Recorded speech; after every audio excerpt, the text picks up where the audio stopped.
जय हिंद दोस्तों, स्वागत है आप सबका एक बार फिर से आपके अपने यूट्यूब चैनल नॉलेज ग्रंथ में। दोस्तों, हम आज बात करने वाले हैं इंदौर और भोपाल में लागू होने वाले पुलिस कमिश्नरी प्रणाली की। तो इस प्रणाली को हम समझेंगे, इसको लागू करने का उद्देश्य क्या था, कब ये प्रणाली सबसे पहले इंडिया में लागू की गई थी और अभी कितने स्टेट में ये लागू की गई है, इसके लागू करने के फ़ायदे क्या क्या हैं। लेकिन इससे पहले हम वीडियो को स्टार्ट करके आपने हमारे चैनल को सब्सक्राइब नहीं किया दोस्तों, तो प्लीज़ जाकर इसे सब्सक्राइब कर दें, जिससे आगे आने वाले सारे वीडियो की इन्फॉर्मेशन आपको मिलती रहे। और आशा करता हूँ आपने हमारे चैनल को सब्सक्राइब कर दिया होगा। दोस्तों, अगर आपको किसी भी और टॉपिक पे डाउट है तो आप हमें कमेंट सेक्शन में बहुत ज़रूर बताइए, हम उस पर एक विस्तृत वीडियो बनाएंगे। और देखिए, मेरा उद्देश्य क्या होता है, मैं वीडियो को बहुत छोटा रखने की कोशिश करता हूँ जिससे आपका टाइम कंज्यूमिंग बहुत कम हो। बिकॉज एक एस्पिरेंट के लिए टाइम का बहुत ज़्यादा महत्व होता है।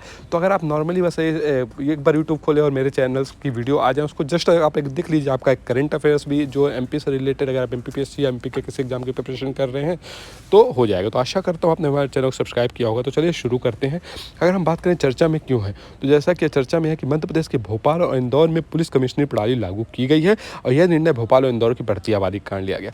तो एक्चुअली क्या होता है, जब किसी सिटी की आबादी बहुत ज़्यादा बढ़ जाती है, किसी शहर की आबादी बहुत ज़्यादा बढ़ जाती है, तो वहाँ पे कंट्रोल करने में थोड़ा दिक्कत होती है, क्योंकि डीएम के पास अलग पावर होती है, पुलिस जो एसएसपी होते हैं, एसपी होते हैं, उनके पास डिफरेंट पावर होती है।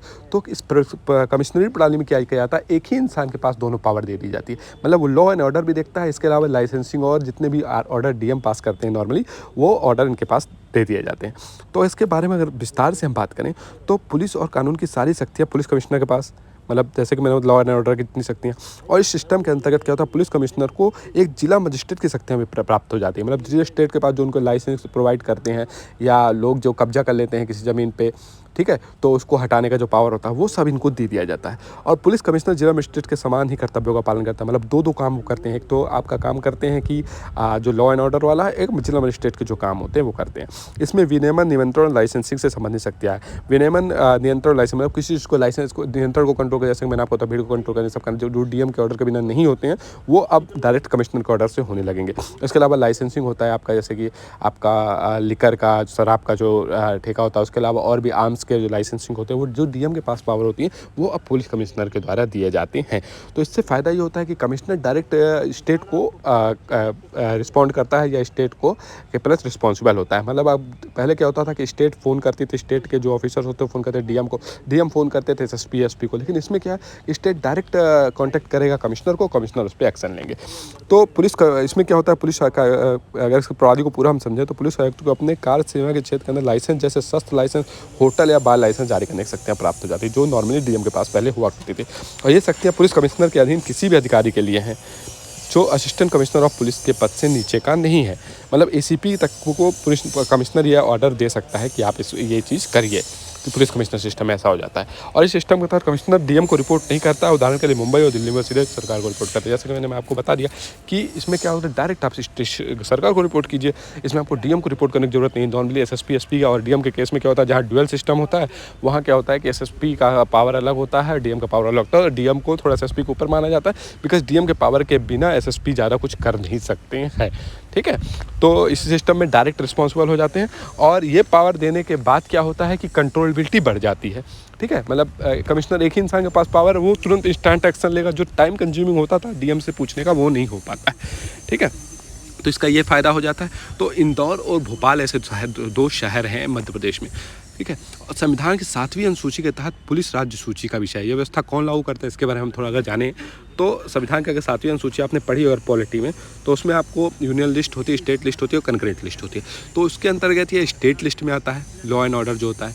और अलग अलग राज्य आम तौर पे विषय पे कानून बनाते हैं और नियंत्रण करते हैं। ठीक है, ये पुलिस नियम के तहत यह प्रणाली 10 लाख से अधिक आबादी वाले शहरों में नॉर्मली लागू की जाती है। और अभी ऐसे 16 स्टेट है जिनके शहरों में ये प्रणाली लागू है। आपको हमें बताना है कि ऐसा कौन सा यूटी है या स्टेट है जहाँ पे ये प्रणाली जो है वो सेंटर के हाथ में नॉर्मली तो होती है, लेकिन एक बड़ा स्टेट की बात कर रहे हैं। ठीक है, तो वो ऐसा कौन सा बड़ा स्टेट ये यूटी उसको कहा जाता है, जहाँ पे ये पावर जो होता है वो सेंटर के हाथ में होता है। इसके पीछे बहुत लड़ाई भी कही जा रही थी कि इसे जो यूटी में जो सरकार है उनके हाथ में दे दिया जाए। तो ये व्यवस्था लागू कौन करता है? तो बिहार और केंद्र शासित प्रदेश जम्मू कश्मीर, मतलब बिहार को अगर आप छोड़ दें और जितने यूटी हैं उनको छोड़ दें, और जम्मू कश्मीर और कुछ पूर्वोत्तर राज्य, जम्मू कश्मीर को और कुछ पूर्वोत्तर राज्य वैसे आपके नागालैंड, मिजोरम, मणिपुर और आपका त्रिपुरा है, इन सब राज्यों को छोड़ दिया जाए तो 16 करीब ऐसे जैसे कि बताया स्टेट के शहरों में ये व्यवस्थाएं लागू हैं। और अंग्रेजों द्वारा इसे पहली बार कोलकाता में लाया गया था, फिर मुंबई में और चेन्नई में। नॉर्मली आपने अगर पढ़ा हो तो उसमें जो भी चीज़ होती है मद्रास, कोलकाता और मुंबई में ही हुआ करती थी।